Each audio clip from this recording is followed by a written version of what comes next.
और मुबारक नाम में आप सबको हागदोल शबात मुबारक हो। हालेलुया। यहोशुआ हमशियाख मुबारक है,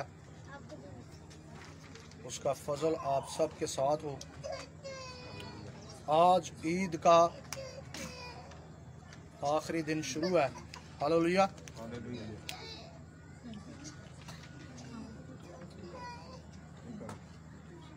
तो आए खुदा के कलाम में से आज उन्वान सीखेंगे, 1000 साला बादशाही और अबदी बादशाही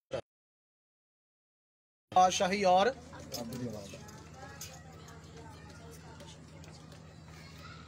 1000 साला बादशाही और अबदी बादशाही।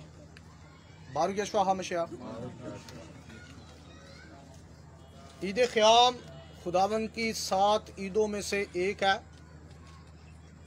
और जितनी भी ईदें हैं उनमें से सबसे ज़्यादा खुशी खुरमी और शादमानी के साथ ये ईद मनाई जाती है। और यहूदियों में ये माना जाता है कि ये सब ईदों की तकमील भी है। सब ईदों की क्या है? और इसमें ईदों की दोहराई भी है अलामती तौर पर। जैसा कि खुदावन की कितनी ईदें हैं? 7। तो ये कितने दिन चलती है? 7 दिन। फिर 8वें दिन फिर मुकद्दस मजमा होता है। 8वें दिन क्या होता है? फिर मुकद्दस मजमा होता है। सो लिहाजा खुदावंद की ईद क़याम बहुत अजीम मायने अपने अंदर रखती है, और ये ख़ास 1000 साला बादशाही की तस्वीर अपने अंदर पेश करती है। किसकी तस्वीर पेश करती है? और अगर हम यौम तरूहा और यौम कपूर को बगौर पढ़ें और फिर ईद क़याम को पढ़ें तो ये तीनों ईदें मसाया की आमद, अदालत और अदालत के बाद बादशाही, फिर अबदी बादशाही, इन तीनों ईदों के अंदर हमें ये सारी पेशन गोइयाँ नजर आती हैं। हालेलुया। सो लिहाजा जब भी 1000 साला बादशाही और अबदी बारे में बात की जाती है तो आमकारी, आम ईमानदार बादशाही के मुतल्लक कंफ्यूज रहता है, परेशान रहता है, और बाइबल मुकद्दस में 1000 साला और अबदी बादशाही के मुतल्लक वो समझ नहीं पाता कि किताब मुकद्दस में इसकी वजाहत से तालीम क्या है। अक्सर औक़ात वो 1000 साला बादशाही को अबदी बादशाही समझ बैठता है, और अबदी बादशाही को वो 1000 साला बादशाही समझ बैठता है। सो लिहाजा आज हम बगौर किताब मुकद्दस में से 1000 साला बादशाही और अबदी बादशाही के मतलब खुदावंद के कलाम में से सीखेंगे। हालेलुया। हालेलुया। पॉइंट नंबर 1,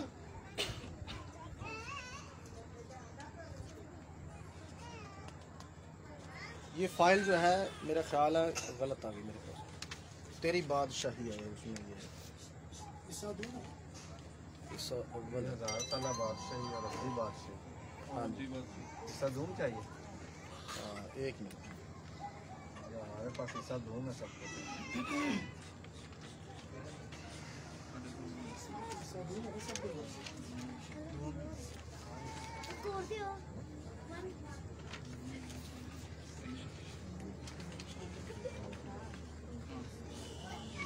हाँ,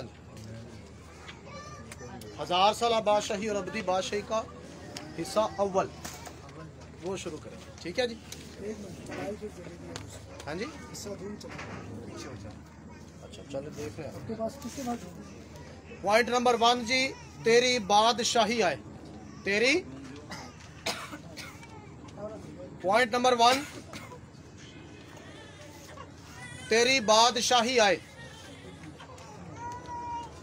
हम सालों साल से एक दुआ मांगते आ रहे हैं, हमारे पास है जो इबादत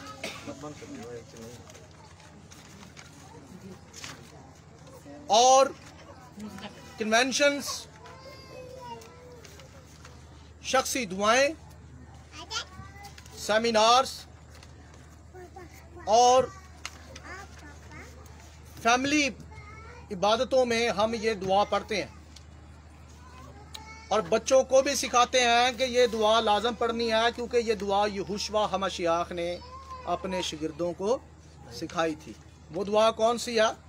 मत्ती 6 बाब आयत नंबर 9 और 10 में लिखी है, ऐ हमारे बाप, तू जो आसमान पर है, तेरा नाम पाक माना जाए, तेरी बादशाही आए, तेरी मर्जी जैसी आसमान पर पूरी होती है जमीन पर भी हो।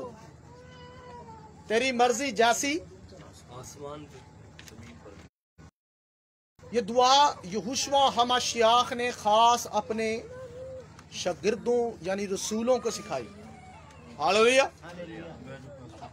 आखिर यह दुआ क्यों खुदावंद ने सिखाई? इस दुआ में खास बात यह है कि इसमें जमीन पर वैसी ही बादशाहत मांगी जा रही है जैसी बादशाहत आसमान पर है। जैसी बादशाहत यानी बाप की मर्जी जैसे आसमान पर या आसमानी मखलूकात मानती है, वैसी ही जमीन पर भी हो। वैसे ही खुदा बाप की मर्जी जमीन पर भी क्या की जाए? पूरी की जाए। आपको पता है 1000 साला बादशाही, अबदी बादशाही में कौन दाखिल होगा? मौजज़े करने वाले नहीं। बाज लोग सच्चाई यह समझते हैं कि जो लोग मौजज़ात करते हैं वो बादशाह के पक्के फर्जंद हैं, उन पर मोहर लग गई है। और अगर हम एक हवाला पढ़ें, मत्ती 7 बार की आयत नंबर 23, बुलंद आवाज से इस हवाले को पढ़ दें तो वहां लिखा हुआ है, निकाल लिया तो पढ़ दें।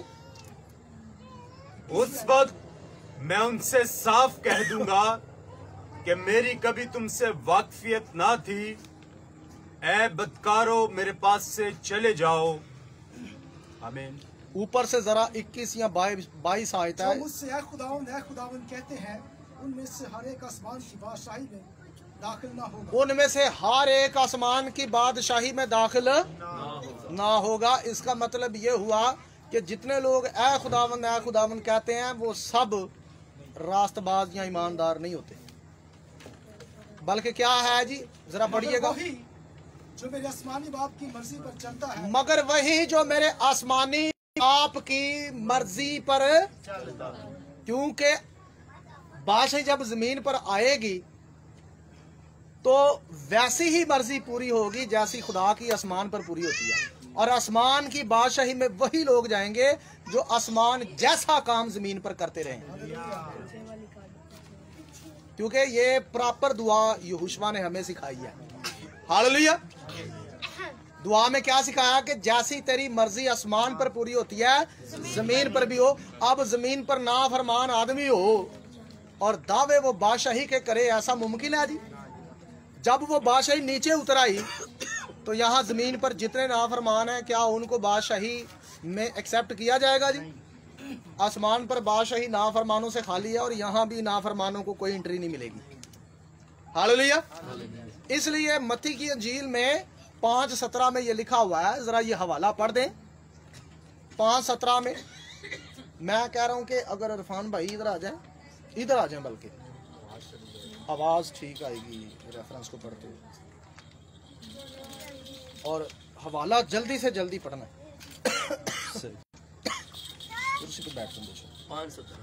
ये न समझो कि मैं तौरात या नबियों की किताबों को मनसूख करने आया हूँ। ये नहीं समझना, ये ना समझो कि मैं तौरात और नबियों की किताबों को मनसूख करने आया हूँ। मनसूख करने नहीं बल्कि पूरा करने आया हूँ। आगे, क्योंकि मैं तुमसे सच कहता हूँ कि जब तक आसमान और जमीन टल ना जाएं, एक नुक्ता या एक सोशा तौरात से हरगिज ना टलेगा। क्यों नहीं टलेगा? रीजन क्या है? क्योंकि तौरात खुदा की बाप की मर्जी है। तौरात बाप की क्या है? मर्जी है। बादशाही में दाखिल होने के लिए खुदा बाप की मर्जी माननी पड़ेगी जैसे आसमान पर मानी जाती है। हालेलुया। जैसी आसमान पर वैसे ही जमीन पर हो। ये सदियों से दुआ कलीसिया करती आ रही है और ये एक फॉर्मेलिटी है, बच्चों को सिखा दी, आखिर में इबादत में खुद भी पढ़ ली, लेकिन इसके महफूम को नहीं समझ पाई कलीसिया कि इसका महफूम क्या है। जैसी तेरी मर्जी आसमान पर पूरी होती है, कहाँ हो जी? जमीन पर भी हो। और जमीन आसमान बिल्कुल नहीं टलेगा, क्योंकि ऊपर भी शरीयत है और नीचे भी शरीयत है। और जरा पढ़िएगा, जब तक सब कुछ पूरा ना हो जाए, बस जो कोई इन छोटे से छोटे हुक्मों में से भी किसी को तोड़ेगा। सुन ले जी, कौन से हुक्मों को? छोटे से छोटे। किस किताब के? तौरात के। आप सब की आवाज नहीं आती। अच्छा, बाज दफा भाई बोलते हैं, बाज दफा क्या बोलते ही सिर्फ भाई हैं। आप सब की जब आवाज नहीं आती तो मुझे यूं लगता है आप सब नहीं सुनते। तो तवज्जो दें, सुने प्लीज, मेरे साथ रहें।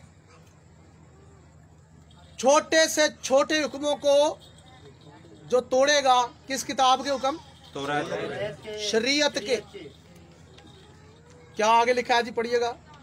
और यही आदमियों को सिखाएगा।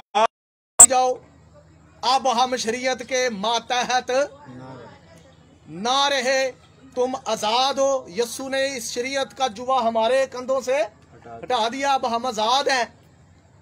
यहोशुआ कहता है शरीयत बाप की मर्जी है। शरीयत बाप की क्या है? जुआ नहीं है, बाप की मर्जी है। और यहोशुआ ने कहा कि जो कोई बाप की मर्जी पर नहीं चलेगा, मैं उनसे कह दूंगा, ऐ बदकारो, मेरे पास से क्या हो जाओ। यानी बाप की मर्जी को रद्द करने वाला बदकार हो सकता है, बादशाही का फर्जंद नहीं हो सकता। हालेलुया। आगे क्या लिखा जी? वो आसमान की बादशाही में सबसे छोटा कहलाएगा। हालेलुया जी। वो बादशाही का फर्जंद नहीं कहलाएगा, सबसे छोटा कहलाएगा। छोटे से मुराद गुलाम होता है। छोटे से मुराद क्या होता है? गुलाम। और ये 1000 साल बादशाही का सेटअप है। कौन सी बादशाही का? 1000 साल। अबदी बादशाही तक कोई काम ही को नहीं, ये छोटे दा। ये छोटे को सिर्फ 1000 साल बादशाही तक रखा जाएगा, आगे कुछ नहीं है कोई काम। आगे ये जहन्नम में जाएगा। ठीक है जी। लिहाजा इस बादशाही तक पहुंचने के लिए पतरस ने यह कहा है कि जब रास्तबाज ही बड़ी मुश्किल से निजात पाएगा तो गुनाहगार का क्या ठिकाना। हाँ जी, यानी शरीयत तोड़ने वाले का क्या ठिकाना। बारू याशवा हमशा। तो लिहाजा ये दुआ जो हमने सीखी हुई है खुदावन से कि तेरी मर्जी जैसी आसमान पर पूरी होती है जमीन पर भी हो, तेरी बादशाही आए। क्या लिखा है जी? तेरी बादशाही। अब मैं आप सबसे एक बात पूछता हूँ, बादशाही जो होती है वो बेकानून होती है? कैसे पता चलेगा जी हमारा बादशाह? कानून की वजह से। आप मुझे बताएं, यहोवा हमारा हाकम है? क्या सबूत है? हाकम कब साबित होता है? बगैर हुक्म के तो हाकम साबित नहीं होता भाई। बगैर कानून के, बगैर हुक्म के कोई भी सल्तनत का बादशाह साबित नहीं होता कि यह बादशाह। बात समझ आ रही है? यहोवा हमारा हाकम है, इसका सबूत शरीयत है। अगर आप शरीयत मनसूख कर देंगे या शरीयत के मतहत नहीं रहते तो ये इस बात का इकरार है कि यहोवा हमारा हाकम नहीं है। उसने कहा कि जैसी तेरी मर्जी आसमान पर पूरी होती है जमीन पर भी हो, यानी कि बादशाही जमीन पर आए। ये बादशाही जमीन पर। इसलिए लिखा है कि तेरी बादशाही आए, और जैसी तेरी मर्जी आसमान पर पूरी होती है जमीन पर भी हो। यह है बादशाही का आना, जब हम खुदा की मर्जी को क्या करते हैं? पूरा करते हैं। हालेलुया। हालेलुया। आगे बढ़ते हैं।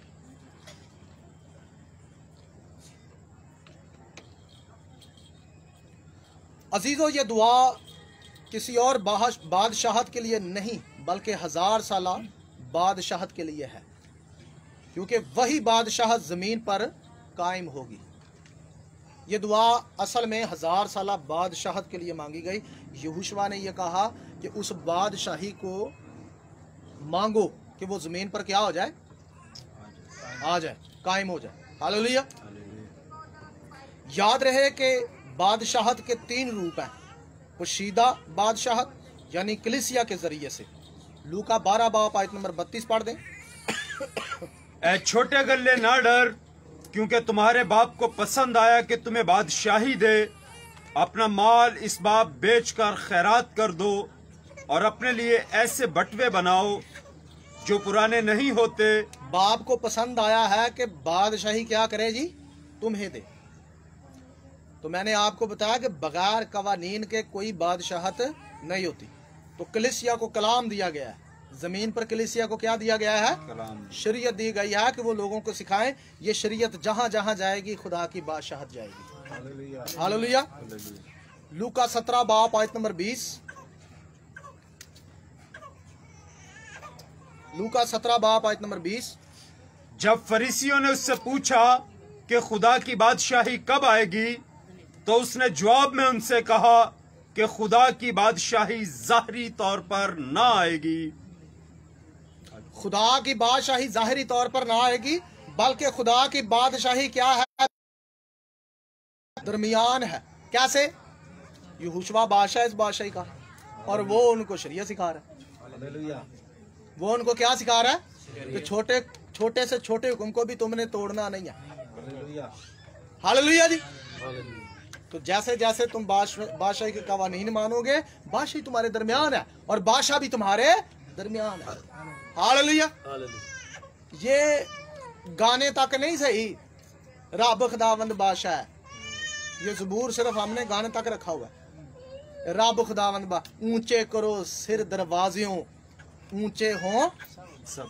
ते बाद कहते ने अब हम शरीयत के मतहत नारे। ज़बूर की गाना है, ऊंचे करो सिर दरवाजे, ऊंचे हो सब दरवाजियों। ते सरमन च कहना है जनाब अब हम शरीयत के मतहत नारे। तो भाई बादशाही तड़ते किवें करे? जिसके जरिए खुदा बादशाही करता है उसको तो आप मनसूख कह चुके हैं, उसके तो आप मतह नहीं है। मेरी बात समझ आ रही है? आपको पता है खुदा के तख्त का रंग कैसा है? कैसा रंग है? मैंने सिखाया हुआ है सबको नीला तख्त है। ये मैंने बताया था कि जो हमारे पास जो तालीत है, ये 613 अहकाम की क्या है, अलामत है। तो शरीयत में साफ लिखा है कि तूने चादर को और अपने कुर्ते को नीले रंग का डोरा टांकना है। जैसे कि ये नीले रंग का, साथ में ये डोरा है, अंदर ये नीले रंग का भी है। ठीक है जी। तो ये 8 धागे होते हैं। कितने धागे होते हैं? 8 धागे होते हैं। तो खुदा का तख्त जो है ना, ज़बूर की किताब में लिखा वो अबदी है। कैसा तख्त है? 8 का अदद क्या है? अबदियत का अदद है। किसका अदद है? तो खुदा जब हुक्म देता है तो कहां से देता है? अपने तख्त से। मूसा से जब खुदा बात करता था तो कहां से? में से 2 करूबियों के बीच में से। और आपको पता है अहद का संदूक जो जमीन पर है वो आसमानी तख्त की अलामत है। आसमानी तख्त की क्या है? अलामत है। इसलिए 70 बुजुर्गों को भी जब खुदा के पांव नजर आए तो वो नीलम की चौकी पर आए। किस चौकी पर आए? तो ये आसमानी रंग का डोरा टांकने से मुराद खुदा का तख्त है। जो शरीयत को नहीं मानता उसकी जिंदगी में ये बादशाह नहीं है। यानी शरीयत जो है खुदा के तख्त की अलामत है, उसकी सल्तनत की अलामत है। जब हम शरीयत को रद्द करते हैं तो उसे बादशाह मानने से इनकार करते हैं। यहोवा नाम का आखिरी डिजिट क्या है? 8 है। तौरा का आखिरी डिजिट क्या है? 8 है। यशवा का आखिरी डिजिट क्या है? 8 है। हालेलुया। और ईद क़याम का आखिरी शबात कब होता है? 8वें दिन। इसलिए खतना अहद का निशान है। और कितने दिन होता है? 8वें दिन। अबदी अहद का निशान। किस अहद का निशान? अबदी अहद। अब तक यानी आपको तख्त तक ले जाएगा। हालेलुया। हालेलुया। मुझे एक भाई कह रहा था, भाई जी हम आसमानी है, हमारा जमीनी अहकाम से कोई तलक नहीं। तो मैंने कहा जब तुम्हारा तल्लक ही नहीं जमीनिया काम से तो आप बदन का तो लैन छो पाए ना जी, और आसमान पर जाओ, जमीन पर क्या कर रहे हो? जहां तुम रहोगे क्या खुदा तुम पर उस जगह के उस कंडीशन के हकाम नहीं देगा? क्यों जी, देगा कि नहीं? हम जी आसमानी है, तो फिर भाई जी आसमान पे जाओ, सब नू टाटा करो अज ते निकलो उते। क्या जी, जमीन पर आपका क्या काम है? फिर अब्दी अलामत है तुरेत, अब्दियत की अलामत है। हालेलुया। जब हम तुरेत को मानते हैं तो गोया खुदा का तख्त हमारी जिंदगी में है, बादशाह हमारी जिंदगी में है। हालेलुया, जिस पर बादशाह बैठता है। तो जो पहली बादशाही है, यानी बादशाही का जो पहला रूप है, बादशाही एक ही है, ये याद रहे, बादशाही एक ही है। उसके रूप कितने हैं? तीन रूप है। पहला रूप है पुशीदा, यह कलाम के वसीला से कलीसिया को कलाम देकर उन्हें बादशाही काहिन बनाया गया। उन्हें क्या बनाया गया है? इसके लिए पढ़े मुकाशवा पहला बाप आयत नंबर 6। और हमको एक बादशाही भी और अपने खुदा और बाप के लिए काहिन भी बना दिया। मलखिसदक के काहिन। कौन से काहिन? अब्रानी में बादशाहत के लिए जो लफ्ज इस्तेमाल हुआ है वो है मेलखौत। कौन सा लफ्ज हुआ है? मेलखौत, यानी बादशाही। हम मेलखौत कहोन है। हम क्या हैं? हम मेलखौत कहोन है, यानी बादशाही काहिन। कैसे काहिन है? बादशाही काहिन। जमीन पर बादशाही कर रहे हैं। और याद रहे, ये बादशाही बगैर कानून के नहीं हो सकती, और कहानत का तल्लक सीधा सीधा शरीयत के साथ है। अगर आपकी जिंदगी में शरीयत नहीं है तो आप बादशाही काहिन भी नहीं है। ये कलीसिया नारे मारना बंद कर दे कि हम एक मुकद्दस कौम, शाही कहनों का फिरका और फलां फलां फलां।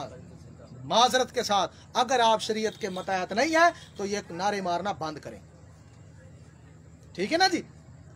अगर आप मतहत नहीं है, और अगर आप मतहत हैं तो आमीन, आप वाकई मेलखौत कहोन है, यानी बादशाही काहिन है। हालेलुया। बादशाही का दूसरा रूप 1000 साल बादशाहत है। यही जब वक्त पूरा होगा, 6000 साल पूरे हो जाएंगे, तो यही पुशीदा बादशाही मसीह की आमद से 1000 साल बादशाही में क्या होगी? तब्दील हो जाएगी। फिर ये ज़हरन इक़्तिदार जो है वो खुदा के लोगों का होगा। हालेलुया। और ये ज़मीन, इसी ज़मीन पर होगी। कुछ लोग पता नहीं क्या समझते हैं कि क्या हो जाएगा। ऐसा कुछ नहीं होगा। बादशाही खुदावंद की कायम होगी, मुकद्दसीनों का राज होगा, और बहुत सारे नापाक लोग भी आपकी खिदमत के लिए होंगे इस बादशाही में। ये बात ज़हन में रहे। उन्हीं को तो छोटा बनाया जाएगा, उन्हीं को क्या किया जाएगा? छोटा बनाया जाएगा। वो आपके नौकर चाकर होंगे। हालेलुया। वैसे आपको उस वक्त नौकरों की भी कोई ज़रूरत नहीं है। खुदावंद को नौकरों की ज़रूरत है? तज़ीमन है, सारे उसके तज़ीमन उसकी खिदमत करते हैं। वैसे तो वो हुक्म करे तो सब कुछ हो जाए। हालेलुया। तो सब तज़ीमन उसकी शरअ को मानते हैं। इससे वो हाकिम साबित होता है। इससे वो क्या साबित होता है?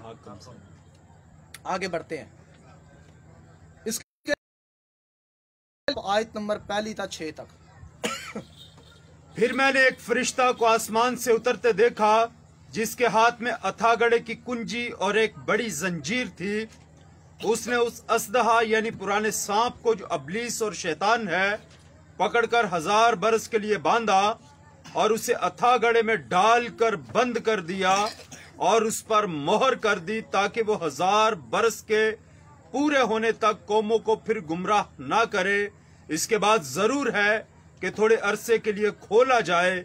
फिर मैंने तख्त देखे और लोग उन पर बैठ गए और अदालत उनके सुपुर्द की गई, और उनकी रूह को भी देखा, जिनके सर यस्सु की गवाही देने और खुदा के कलाम के सबब से काटे गए थे, और जिन्होंने ना उस हैवान की प्रस्तिश की थी, ना उसके बुत की, और ना उसकी छाप अपने माथे और हाथों पर ली थी, और जिंदा होकर 1000 बरस तक मसीह के साथ बादशाही करते रहे। 1000 बरस तक मसीह के साथ क्या करते रहे? बादशाही करते रहे। कितने बरस तक जी? 1000 बरस तक। हालेलुया। हालेलुया। तो ये 1000 साला बादशाही का दूसरा रूप है। बादशाही का क्या है? तीसरा रूप अब्दी बादशाहत का है। तीसरा रूप, इसके लिए पढ़ें पहला करंथियों 15 बाब आयत नंबर 50। ए भाइयों, मेरा यह मतलब है कि गोश्त और खून की बादशाही के वारिस नहीं हो सकते और ना फना बका की वारिस हो सकती है। आमीन। हालेलुया। अब्दी बादशाहत में खून और गोश्त रखने वाला दाखिल नहीं हो सकता। बाज लोग इसे 1000 साला बादशाही के साथ भी मुंसलिक करते हैं। मैं आप सबसे गुजारिश करना चाहता हूं कि 1000 साला बादशाही में बहुत सारे ऐसे लोग होंगे जिनका गोश्त भी होगा और जिनकी हड्डी भी होगी। जिनका गोश्त भी होगा और जिनकी हड्डी भी होगी। ये हवाला अब्दी बादशाहत के लिए है, 1000 साला बादशाहत के लिए नहीं है। मेरी बात समझ आ रही है? ये 1000 साला बादशाहत के लिए नहीं है, ये अब्दी बादशाहत के लिए। यसाया 9 बाब आयत नंबर 6 भी पढ़ दें।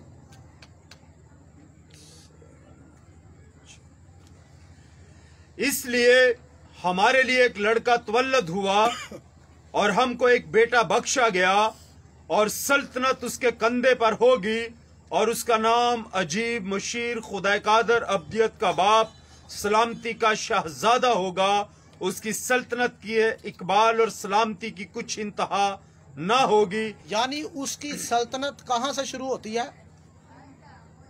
तजस्सुम की सूरत में बात करो, जब वो मेल्खिसेदक के तौर का काहिन मुकर्रर होता है। क्योंकि लिखा है कि तू उसका नाम यहोशुआ रखना, उसके बाप दाऊद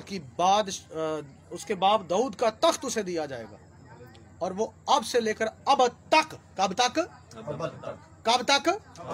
लूका पहला बाप आयत नंबर 33 पढ़ें जरा। और वो याकूब के घराने पर अब तक बादशाही करेगा। अब तक बादशाही करेगा। सो अब्दी बादशाही का जो रेफरेंस है वो ये कहता है कि अब्दी बादशाही कुछ ऐसी है जिसका कोई आखिर नहीं है और वहाँ फना का कोई काम नहीं है, वहाँ फानी चीज़ों का कोई काम नहीं है। खून गोश वहाँ के वारिस नहीं हो सकते। हालेलुया। 1000 साला बादशाही में बाइबल में से इम्तियाज, तो ये मैं इसलिए आप लोगों के सामने रखने वाला हूँ क्योंकि बाज़ लोगों को ये समझ नहीं आती कि ये हवाला 1000 साला बादशाही के लिए है या अब्दी बादशाही के लिए। तो मैंने ये लाजम समझा कि ये चीज़ आपको समझा दूँ। जब हम ख़ास तौर पर मुकाशवा की किताब को बादशाहत के मुतल्लक पढ़ते हैं तो आम कारी को ये इम्तियाज़ करना मुश्किल। बादशाही की बात की जा रही है या किस जगह 1000 साला बादशाहत की बात हो रही है। लिहाजा इसके लिए बड़ा आसान हल है कि हम पहले 1000 साला बादशाही और अब्दी बादशाही का निज़ाम समझें। 1000 साला बादशाही और अब्दी बादशाही का क्या समझें? अब कुछ मिसालें आपको देता हूँ। नंबर 1, बाइबल इस बात की निशानदेही करती है कि मुस्तकबिल में 2 बादशाहतें होंगी, एक के बाद दूसरी। पहली बादशाही 1000 साल तक जारी रहेगी और इसी वजह से उसे 1000 साला मिसियानिक बादशाही कहा गया है। कैसी बादशाही कहा गया है? दूसरी बादशाही अब्दी बादशाही कहलाती है। 1000 साला बादशाही दौर में यहोशुआ हमश्याख मुसीबत के इख्तिताम पर और मैगडन की जंग लड़ने और जीतने के बाद बादशाह की हैसियत से बादशाही करेगा। मुकाशवा 19 बाब आयत नंबर 1 था 19 तक पढ़ लीजिएगा। ठीक है जी, टाइम नहीं है क्योंकि ये 19 आयतें पढ़ने काफ़ी टाइम हो जाएगा। इन दोनों बादशाहतों का तरतीबवार मुकाशवा 19 बाब तब 22 बाब के मुतालिया से पता चलता है कि ये इसका सारा सिलसिला क्या है। इन अबवाब में दर्ज वाक़यात का एक मुख्तसर खुलासा ये है कि मुसीबत के इख्तिताम पर यहोशुआ हमश्याख एक सफ़ेद घोड़े पर सवार होकर आसमान से खुरूज करता है और आर मैगडन की लड़ाई लड़ता है वो जंग जीत जाता है और जमीन को फतह करता है। जंग के बाद शैतान जंजीरों से जकड़ा जाता है और कैद में क्या किया जाता है, डाल दिया जाता है। इसके बाद यहोशुआ हमश्याह की बादशाह क्या हो जाती है, शुरू हो जाती है। और कलीसिया बतौर मेल्खिसेदेक की कहानत में यहोशुआ की बादशाहत में बादशाही करती है। मुकाशवा 20 बाब आयत नंबर 1-6 हमने पढ़ ली है। हालेलुया। नंबर 2, 1000 साल बादशाहत में कौन लोग होंगे? पहली क़यामत में मदरजा जेल अफराद शामिल हैं। नंबर 1 वो ईमानदार जो निजात पाने वाले हैं, जो अहद अतीक के वक़ात में यानी वक्त में रहते थे और अमाल 2 बाब में दर्ज होने वाले ईद पैंतीकोस के दिन से पहले ही इंतकाल कर गए यानी शहीद हो गए थे। 2 बचाए गए अफराद जो मुसीबत के दौर के दौरान जिंदा रहे और शहीद हुए। इन दोनों ही जुमरों के लोगों को जिंदा किया जाता है। दोनों को क्या किया जाता है, जिंदा किया जाएगा। और यहोशुआ के साथ 1000 साल तक बादशाही करने का हक दिया जाता है। मुकाशवा 20 बाब आयत नंबर 4 और 7, 4 से 7 तक। इसके बाद शैतान जो कि 1000 बरस के लिए कैद में था आजाद किया जाता है और वो कौमों को क्या करता है जी, गुमराह करेगा और बादशाही के मुकद्दसीन से लड़ाई करने के लिए लश्कर जमा करता है। लेकिन इस बार यहोशुआ या कलीसिया उससे जंग नहीं करते, बल्कि आसमान से आग नाज़िल होती और सारे लश्कर को खा जाती है और इब्लीस और झूठा नबी और हैवान आग में डाल दिए जाते हैं। हालेलुया। मुकाशवा 20 बाब आयत नंबर 7-10। नंबर 3 बादशाहतों में इम्तियाज। अब जरा गौर कीजिएगा, पूरी बाइबल में दोनों बादशाहतों के बारे में पेशन गोइयां हैं, लेकिन खुदा इन पेशन गोइयों को 1000 साल बादशाही या अब्दी बादशाही का नाम नहीं देता। इसके लिए कोई इस्तिलाह बाइबल में मौजूद नहीं कि ये अब्दी है और ये 1000 साल बादशाही है। ये हमने इम्तियाज करना है, ये हमने क्या करना है, इम्तियाज।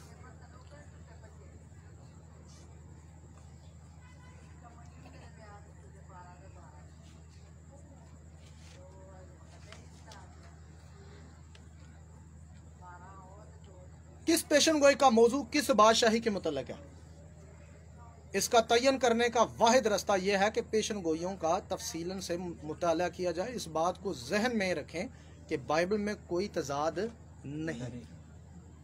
मिसाल के तौर पर आने वाली बादशाही से मुतल्लिक कुछ पेशन गोइयां ये साबित करती हैं कि बादशाही में एक हैकल होगी। हिजकिय्याल 40 बाब आयत नंबर 1 से लेकर 48 बाब तक पढ़ें, यानी पूरे 8 चैप्टर पढ़ें, तो वहां आपको एक हैकल का क्या मिलता है, 1000 साल बादशाही में नक्शा मिलता है। तो अब्दी बादशाही में हैकल है जी, दसो, बोलो, परेशानी हो रही नहीं है। हैकल कहाँ है, 1000 साल बादशाही में। ठीक है जी। अब्दी बादशाही में कोई मकदस नहीं है, साफ लिखा हुआ मुकाशवा की किताब में। मैं भी हवाला भी दे देता हूँ। जबकि मुकाशवा में आने वाली बादशाही के मुतल्लिक दीगर पेशन गोइयां इस बात का इशारा करती हैं कि वहां कोई हैकल नहीं होगी। मुकाशवा 21 बाब आयत नंबर 22 पढ़े जरा। और मैंने उसमें कोई मकदस ना देखा, इसलिए कि खुदावंद खुदा कादिर मुतलिक और बर्रा उसका मकदस है। हालेलुया। तो एक बादशाही में आप हैकल पढ़ते हैं और एक में आप पढ़ते हैं कि है ही नहीं, तो आम कारी ईमानदार परेशान हो जाता है कि यार ये चक्कर क्या है जी। एक भाई ने तो मुझे कहा यार, वो मुखालिफ, उसने मुझे कहा यार आपकी तो बाइबल की समझ ही नहीं आती। मैंने कहा क्या हुआ? कह रहा कभी बाइबल कहती है बादशाही में मकदस होगा, हैकल होगी, और कभी बाइबल कहती है मकदस होगा ही नहीं। तो मैंने कहा ये आपको वाकई समझ नहीं आई, क्योंकि आप बाइबल की तफहीम को नहीं समझते। हालेलुया। वो बादशाही के सेटअप को नहीं समझते। ये पहली का कायदा थोड़ी है कि पढ़ लिया और समझ आ गया। अच्छा, कईयां नूं ते पहली दे कहदे दी अल्फाबेट भी याद नहीं होंदी, ते ये कहंदे ने बाइबल समझ आ गई सानू। हाँ जी, इतनी अजीम किताब आपको बड़ी जल्दी समझ आ जाती है, बड़ी हैरत की बात है। और इसके तो स्कॉलर बन जाते हैं फटाफट। इधर से बपतिस्मा लेते हैं, हार पहनते हैं, बिरयानी खाते हैं और स्कॉलर। हाँ जी, मैं भी एवेंजलिस्ट हाँ, मैं भी जनाब प्रोफैसर हाँ, मैं भी पादरी हाँ, हाँ जी, मैं भी डिबेटर हाँ, मैं भी जनाब स्कॉलर हैगा जी। कोई भी गल कर, आओ डिबेट कर लो, आओ डिबेट कर लो, आओ डिबेट कर लो, लो यार चंगी गल है। मैं एक दिन किसी से कह रहा था कि मैनू तो हुणे लगता है कि जे किसी ने मैं कहा ना कि यार भाई जी तौबा कर लो, तो अगों ये ना कहते आओ डिबेट इत्ते कर लो। हाँ जी, यानी हुण तौबा कराने लिए पहला की करनी पेगी, डिबेट करनी पेगी। तो डिबेट जी तुहानू पता कोई नहीं मानता एक दूजे की, यानी तौबा गई बंदे की। है जी, बड़ा ही अजीब निज़ाम बना दिया है। अच्छा जी, लिहाजा ऐसे आप तयन कर सकते हैं कि किस जगह कौन सी बादशाही के मतलब पेशन गोई हो रही है। अगर आपको बादशाहत में हैकल का जिक्र मिलता है तो फिर ये 1000 साल बादशाही है। और अगर आपको बाइबल ये बता रही है कि वहां कोई हैकल नहीं है तो फिर ये अबदी बादशाही है। हालेलुया। नंबर 4, बादशाही में मौत और मौत का ना होना। बादशाही में मौत और मौत का ज़ाहिरी तजाद की एक और मिसाल मौत से मुतल्लक पेशन गोइयां भी शामिल है। पढ़ने वाला कहता है वेखो जी ताड़ी बाइबल च की है तजाद, वेखो ना किते कहती बादशाही च मौत होएगी तो किते कहती नहीं होएगी। है जी, तो अभी मैं आपको क्लियर कर देता हूं। कुछ पेशन गोइयों के मुताबिक आने वाली बादशाही में मौत वाक़या हो रही है। यसाया 65 बाब आयत नंबर 20 पढ़ दें। फिर कभी वहां कोई ऐसा लड़का ना होगा जो कम उम्र रहे और ना कोई ऐसा बूढ़ा जो अपनी उम्र पूरी ना करे, क्योंकि लड़का 100 बरस का होकर मरेगा और जो गुनहगार 100 बरस का हो जाए मलाउन होगा। आमीन। लो जी, बादशाही से मरण देने लोग 1000 साल बादशाही में क्या हो रहा है? लोग मर रहे हैं, पैदा भी हो रहे हैं, उनकी उम्र भी बढ़ रही है। तो आप समझ आए कि ये कौन सी बादशाही है। ये 1000 साल बादशाही की बात हो रही है, अबदी बादशाही की बात। आगे बढ़ेंगे। जबकि दूसरी पेशन गोइयों से पता चलता है कि वहां मौत ना होगी। मुकाशवा 21 बाब आयत नंबर 4। और वो उनकी आंखों के सब आंसू पोंछ देगा। उनकी आंखों के सब आंसू क्या करेगा? पोंछ देगा। और इसके बाद न मौत रहेगी और न मातम रहेगा। ना मौत रहेगी और ना मातम रहेगा। एक जगह पर आप मौत पढ़ते हैं और दूसरी जगह पर आपको मौत खत्म होती नजर आती है। तो जब आपको ये दोनों चीजें नजर आती हैं तो आप समझ जाए, जहां मौत नजर आ रही है ये 1000 साल बादशाही है, और जहां नजर नहीं आ रही वो अबदी बादशाही है। हालेलुया। आगे बढ़ते हैं। बज़ाहिर तजाद को हल करने की एक कलीद ये जानना है कि 1000 साल बादशाही के खत्म होने के बाद और अबदी बादशाही के शुरू होने से कुछ देर पहले ही मौत और कब्रें तबाह हो चुकी हैं। बात समझ आई जी? मुकाशवा 20 बाब आयत नंबर 14।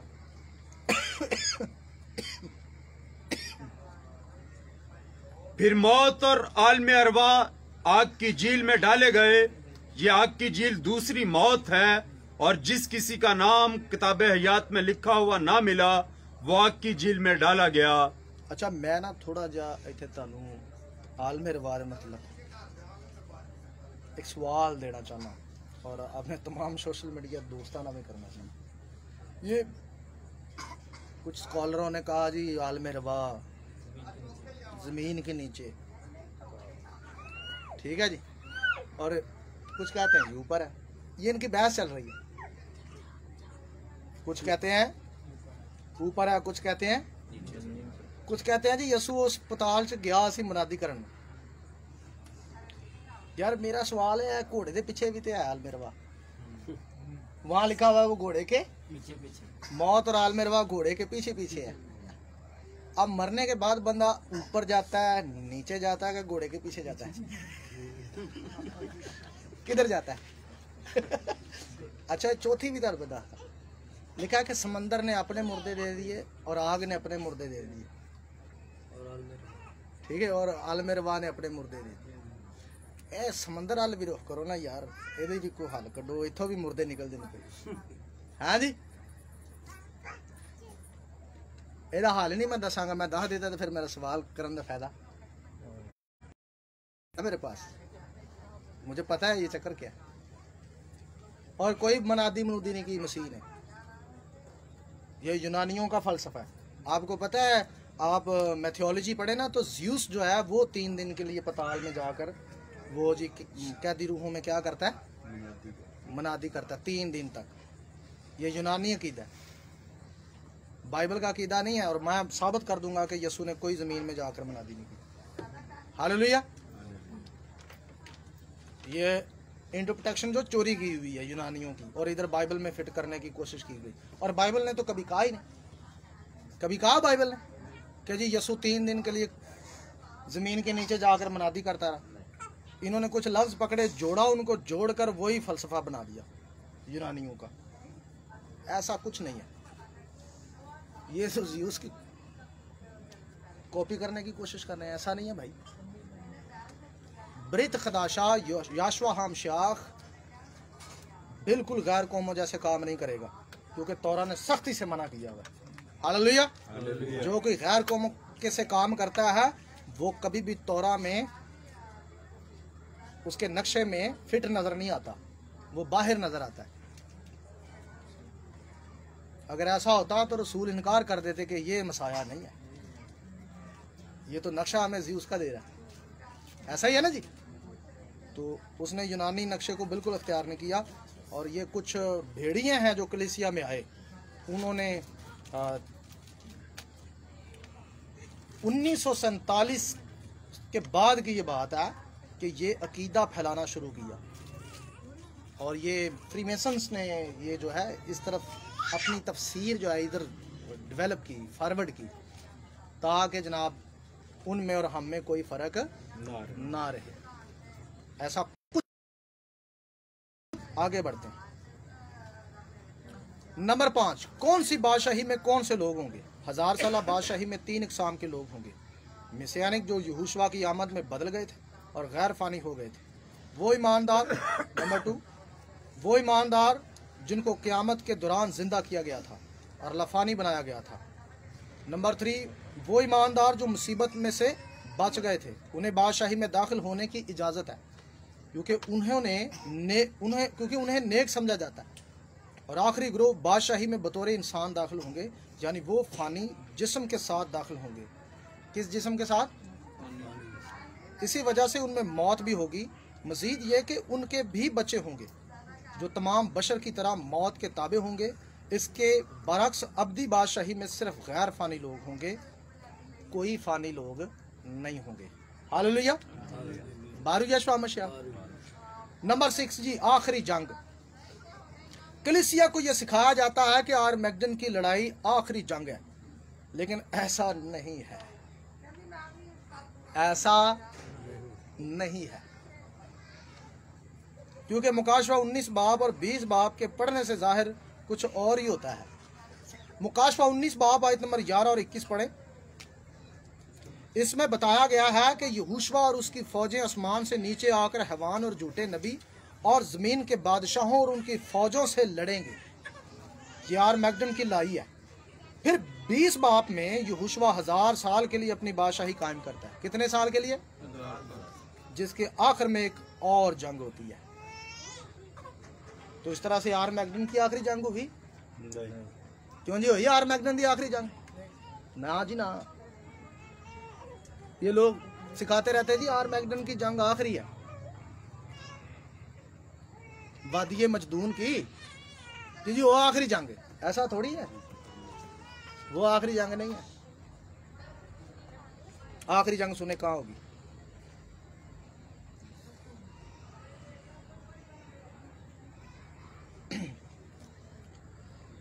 ये बाइबल में हतमी जंग है और ये बड़ी मुख्तसर जंग है, बड़ी छोटी जंग है। आखिरी जंग तो बड़ी मुख्तसर की। आग आसमान से आती है, यहोशुआ के दुश्मनों को नेस्तो नबूद कर देती है। इस हतमी जंग में यहोशुआ या मुकद्दसीन दोनों में से किसी के लड़ने का कोई रिकॉर्ड नहीं है। शैतान छोड़ा जाता है, वो अपनी फौजें इकट्ठी करता है, मुकद्दसीन को घेरता है।